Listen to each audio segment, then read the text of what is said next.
Hi, this is Kevin Ward with Yes Masters Real Estate Success Training, helping you get more yeses and more successes in your business and in your life. And I had a question from one of my coaching members about what do you do when you're talking to someone and they say, when we do sell, we already have an agent we know. Now, that's a pretty simple statement. When we do sell, we already have an agent we know. Now, it's interesting that the question that she asked is, or the objection, I guess you would call it, that they threw out was, we already have an agent we know, as opposed to saying, when we do sell, we already have an agent. So everybody has an agent they know. The question is, do they have a fabulous agent they want to work with? So here's the basic, simple response. If you're one of my coaching members, this is in the Book of Yes on page 9, and it is a real simple, if they say, we already have an agent that we know, or we already have an agent we're working with, good for you. So I would love to be your backup. Here's my information. If anything happens or you ever need any information, let me know. Now, that would be the initial conversation, the initial response that you're going to give to someone that says they already have an agent. Because here's the thing you don't want to do. I don't want to challenge them on their relationship with this other agent. And they say, we already have an agent we know. Really? Well, is he a top producer like me? When you come across anything you say that tries to make them, that comes across as I'm trying to steal you from that agent, or I'm trying to get you to ditch that agent and come with me, anything you do like that is going to just put up a wall. It's going to put up resistance. They're going to resist you. It's just kind of like if you're a guy and saw a pretty girl and you wanted to ask her out, and you came up and introduced yourself, and she says, I'm already taken. Well, if you try to disrespect her boyfriend or act like she's lying, then she's going to resist you.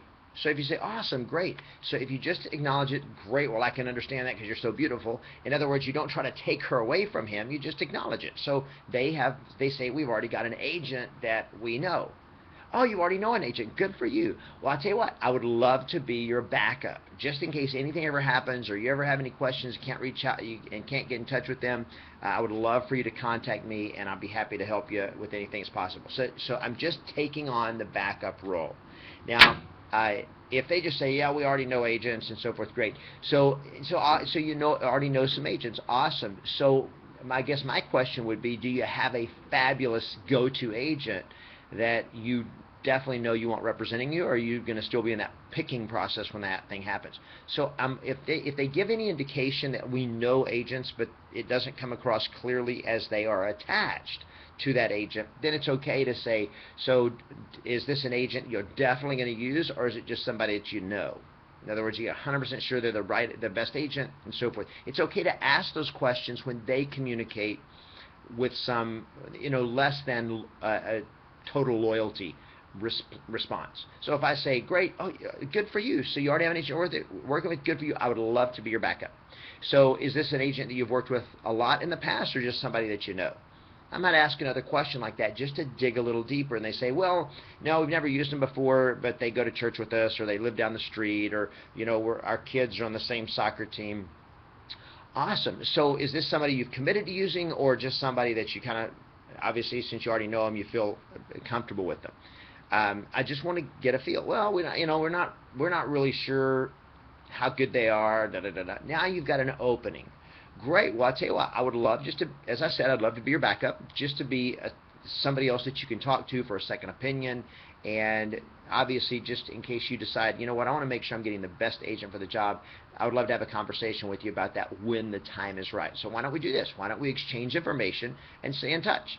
And if I can help with anything, let me know. And then you don't push them hard. I'm just being friendly. I'm just asking some questions to kind of get a feel for, is there an opportunity here or not? And if they're really like, no, you know what, we already have an agent we're going to use, awesome. Just celebrate with them and just say, hey, I would love to be your backup. Here's my information. And I wouldn't even try necessarily to get their information unless they seem to really be connecting with you and say, great, well, I'll tell you what, I'd just love to be your backup. Why don't we exchange information? And then that way, if you need me, you can reach out to me. And you can take that approach without pushing, and you just create attraction that way. Here's the deal. If they're already attached to an agent and they don't want to talk to you, don't want to give you their information, It's okay. There are countless opportunities and plenty of people out there that are not attached to an agent that you can build a relationship with, establish that professional relationship with, and become their go-to agent. And when you do that, you're going to get a lot more yeses.